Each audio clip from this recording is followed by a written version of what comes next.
जय शिव शंकर, हर हर महादेव। प्रदोष व्रत दोनों पक्षों की त्रयोदशी तिथि को आता है। प्रदोष व्रत अति मंगलमय व कल्याणकारी होता है। इन तिथियों को जो भी वार होता है उसी के अनुसार वह प्रदोष व्रत कहा जाता है। जैसे सोमवार को सोम प्रदोष, मंगलवार को भौम प्रदोष कहलाता है। इस बार शनिवार को प्रदोष होने से वह शनि प्रदोष व्रत कहलाएगा।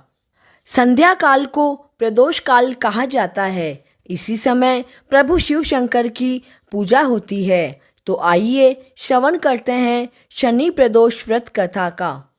प्राचीन काल की बात है। एक नगर में एक सेठ रहता था। वह बहुत ही समृद्ध व धनवान था। सेठ बड़ा ही दयालु प्रवृत्ति का था। भिक्षुक कभी भी उसकी धैर्य से निराश नहीं लौटते थे। वह सभी लोगों को खुश देखना चाहता था क्योंकि उसका स्वभाव ही दयालु था।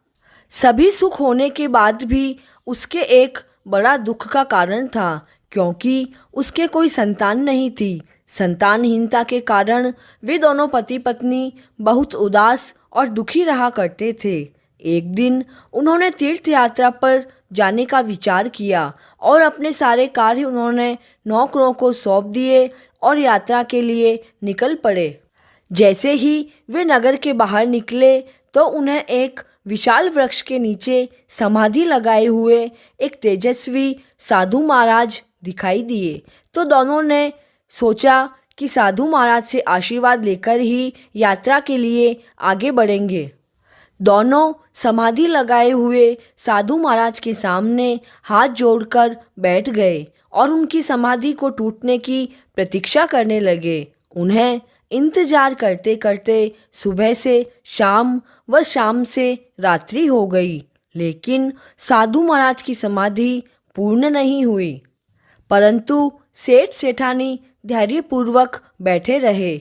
अंततः अगली सुबह साधु महाराज की समाधि पूर्ण हुई। महाराज ने दोनों सेठ सेठानी को देखा तो उनके होठों पर धीमी धीमी मुस्कान आ गई।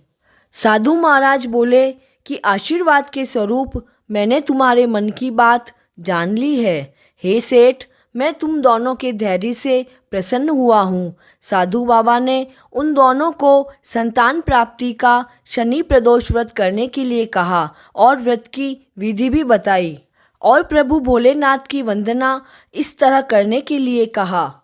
आशुतोष शशांक शेखर चंद्र मौलि चिदंबरा, कोटि कोटि प्रणाम शंभु, कोटि नमन दिगंबरा। आशुतोष शशांक शेखर चंद्र मौलि चिदंबरा, कोटि कोटि प्रणाम शंभु, कोटि नमन दिगंबरा। निर्विकार ओंकार अविनाशी, तुम्ही देवाधिदेव, जगत सर्जक प्रलय करता, शिवम सत्यम सुंदरा।